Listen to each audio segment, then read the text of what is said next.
दोगे तो फिर उसमें जो मार्क्स आता है और नीट के एक्चुअली आ गए हो तो ये सुनना, और ये जो एंड तक देख रहा है उन्हीं बच्चों के लिए है। क्योंकि सो हेलो गाइस, मर्द डिवोर्स ले चाहे औरत एलुमनी, बात यह है कि नीट का पेपर पास आ गया है और हमें पढ़ाई पे फोकस करनी चाहिए। तो देखो आज का टॉपिक क्या है कि क्या नीट का एक्चुअल स्कोर जो होता है वो टेस्ट के एक्चुअल स्कोर से मैच करता है कि नहीं करता है, the truth behind the Allen test series. तो वीडियो स्टार्ट करने से पहले मैं आपको एक चीज दिखाना चाहूंगा। ये वाला है जो मार्क्स मेरा एलन का सबसे लोएस्ट मार्क्स है, और जो ये वाला मार्क्स है वो मेरा एलन का सबसे हाईएस्ट मार्क्स है, और ये वाला जो मेरा मार्क्स है वो मेरा एक्चुअल में नीट का स्कोर है। तो गाइस जितने भी लोग मुझे कमेंट कर रहे थे कि हाँ भाई आपका नीट में भैया ना आपका 629 मार्क्स नहीं आया था, तो भैया आप देख लो कि मेरे कितने मार्क्स आए थे। तो चलिए वीडियो को स्टार्ट करते हैं।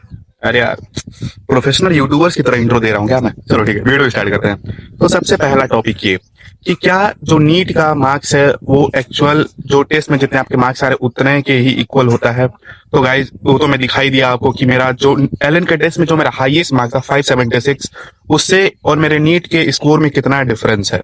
ठीक है, तो जितने भी लोग टेस्ट दे रहे हो एलन का और ये जिनके भी मार्क्स 450 चाहे 500 चाहे 550 चाहे 600 भी आ रहे हैं और डिमोटिवेट हो रहे हो कि अरे भाई इस बार कट ऑफ बहुत हाई जाने वाला है, जो कि जाएगा ऑब्वियसली बात है, और डिमोटिवेट हो रहे हो कि अरे यार टेस्ट देने से मतलब कि मेरे एग्जाम में भी इतने मार्क्स आएंगे, तो ये बात गलत है भाई। लिख के मैं दे रहा हूं, अगर एलन के टेस्ट में आपके 550 आ रहे हैं तो +50 मार्क्स आप मान के चलो, +50 नहीं तो +40 मार्क्स तो आपका आएगा ही आएगा। देखो उसका भी एक रीजन है, क्योंकि देखो नीट का जो लेवल होता है यहाँ होता है और एलन के टेस्ट का लेवल यहाँ होता है। उसका भी एक रीजन है क्योंकि उन्हें आपको एग्जाम के लिए तैयार करना होता है, इसलिए वो पेपर टफ बनाते हैं। और जो नीट का पेपर होता है वो ड्रॉपर्स को देख के तो बनता नहीं है, वो बनता है 12th के बोर्ड्स के स्टूडेंट को देख के, इस वजह से पेपर वो इजी रखते हैं। ठीक है, देखो अब दूसरा पॉइंट ये कि टेस्ट का मार्क्स नहीं वेरी मतलब मैटर करता है, इनडायरेक्टली डिपेंड करता है, क्योंकि आप जितना टेस्ट में मार्क्स बढ़ा लोगे उतना ही आपका एग्जाम में भी मार्क्स बढ़ जाएगा। अब देखो मैं ये चीज बोल दिया ना कि अरे आपका टेस्ट का मार्क्स नहीं मैटर करता है, आपका मार्क्स ज्यादा ही आएगा नीट में, तो इसका मतलब ये नहीं कि आप टेस्ट में पढ़ना ही मन। आप ये तो सोचो कि अगर आपका 450 आ रहा है तो अगर उसको 500 पुश कर रहे हो तो +50 और जोड़ोगे तो नीट के एग्जाम में आपका 550 आएगा। और आपका टेस्ट में 550 आ रहा है, उसको आप पुश करके 600 ले जा रहे हो, यानी मेन एग्जाम में आपका 600 650 मार्क्स आएगा। तो टेस्ट में आप मार्क्स बढ़ाओ।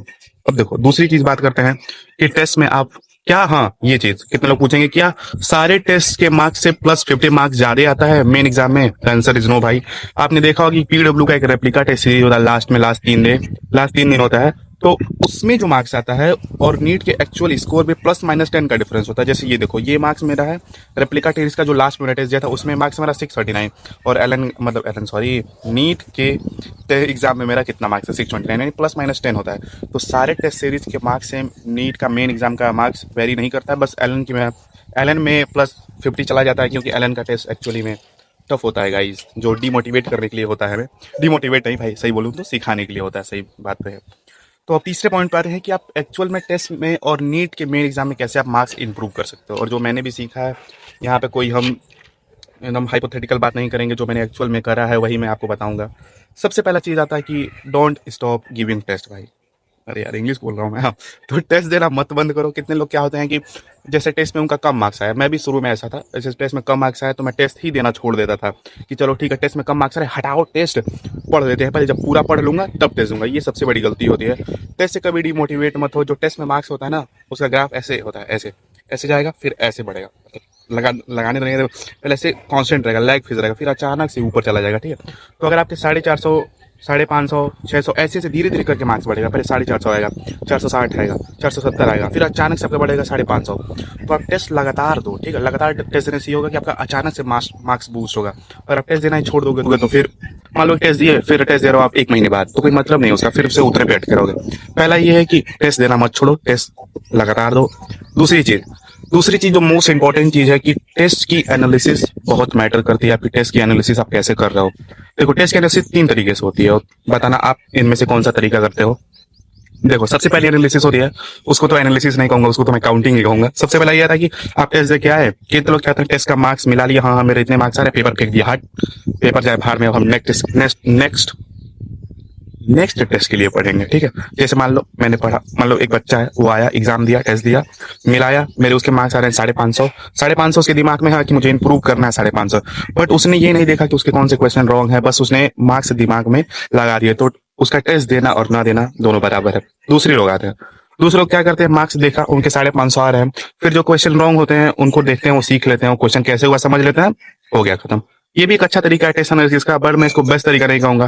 जो तीसरा आता है, जो सबसे बेस्ट तरीका है, वो मैं आपको बताता हूँ कि आप टेस्ट दे के आए। जैसे मान लो आपको टेस्ट दे के आए और आपका 10 टॉपिक रॉन्ग हुआ, 10 टॉपिक के क्वेश्चन रॉन्ग हुए, तो आप अपने दिमाग में ये डालो कि अगर ये टॉपिक का क्वेश्चन मेरा आज गलत हो गया है तो कसम खाओ कि इस टॉपिक का क्वेश्चन मैं आगे किसी टेस्ट या चाहे एग्जाम में गलत नहीं करूंगा।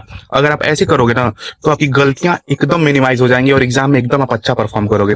जैसे मान लो पहले टेस्ट में आपका 10 टॉपिक का क्वेश्चन गलत हुआ, 10 टॉपिक है जो क्वेश्चन गलत हुआ, उस टॉपिक को आप इतना पढ़ लो, उस टॉपिक को इतना अच्छे से कर लो, उस टॉपिक का वही क्वेश्चन नहीं, उस टॉपिक से जितने भी डराइव्ड क्वेश्चन है वो कभी गलत ही ना हो।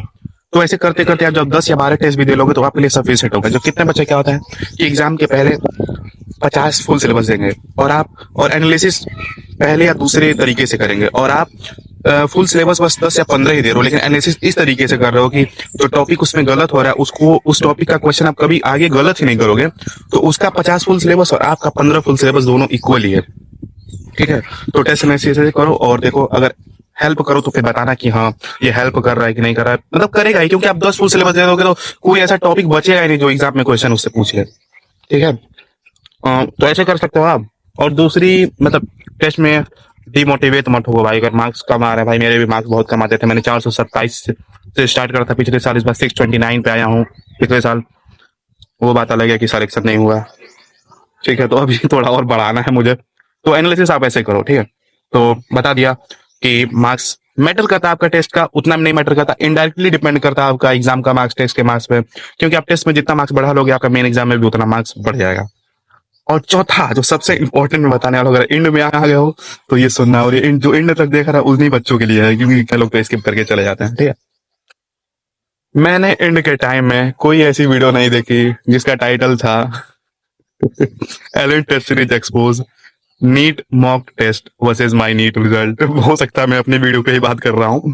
देखो भाई, जो चीज मैं बताने वाला हूँ अभी ना, उनको देख के कुछ लग सकता है, मैं दिखा रहा हूँ क्या लग सकता है इसमें। तो वो जो मैं बोलने वाला हूँ ये देख के उनको ये मिर्ची लग सकती है। तो मैं आपको बताता हूँ एक्चुअल बात क्या है कि अभी आपका ये है करंट टाइम। ठीक है, तो आप ज्यादा कंटेंट मत कंज्यूम करो। जो आपको कंज्यूम करना है पढ़ाई, वो आप ज्यादा कंज्यूम करो। आप यूट्यूब पे बहुत सारी वीडियो सरफेस कर रही हैं कि ये कर लो तो मार्क्स आ जाएंगे, वो कर लो तो मार्क्स आ जाएंगे। बहुत लोग हैं कि ऐसे बता रहे हैं वैसे बता रहे हैं। हो सकता है मेरी वीडियो आपको वैसी ही लगी हो जैसी उन लोग की लगती हो। देखो, जो वीडियो का पर्सपेक्टिव है कि इसके लिए यूजफुल है किसके लिए नहीं यूजफुल है, वो पर्सन टू पर्सन डिपेंड करता है। जैसे ये सारी चीजें किसी को अगर पता है तो उनको, उनके लिए यूजफुल नहीं है, कहेंगे यार बकवास कर रहा है। और जिनको ये चीजें नहीं पता है उनके लिए यूजफुल है। तो आप वो देखो ना जो आपके लिए यूजफुल हो। अगर आपको ये सारी बातें पता है तो आपको यहाँ तक देखने का कोई मतलब नहीं। अगर आपको सारी बातें नहीं पता थी, आप तो देखा तो आपको मे बी यूजफुल लगा हो, और मे बी मेरी भी, कि देखो मेरी भी वीडियो आपको वैसी ही लग सकती है जैसे सबकी लगती होंगी। पर्सन टू पर्सन डिपेंड करता है। बस मैं यही कहना चाहता हूँ कि मतलब फालतू की इधर उधर की वीडियो मत देखो। आपका पढ़ाई का भी समय है तो पढ़ाई पे ध्यान दो, और वो चीजें देखो जो आपको नहीं आती हैं। जैसे वैसी वीडियो देखो जिनसे आपको सीखने को मिले। ठीक है, तो बस बता दिया, यही था आज की वीडियो में। और कैसे मार्क्स बढ़ा सकते हो टेस्ट को, मार्क्स को देख के आप डिमोटिवेट मत हो, बस टेस्ट लगातार देते रहो, वो इंपॉर्टेंट है। और नीट में मार्क्स अपने आप इंप्रूव कर जाएंगे। और जितने भी लोग कमेंट कर रहे थे आपका 629 मार्क्स नहीं आता, ले वे दिखा दिया। ओके बाय गाइस, पढ़ते रहो, थैंक यू।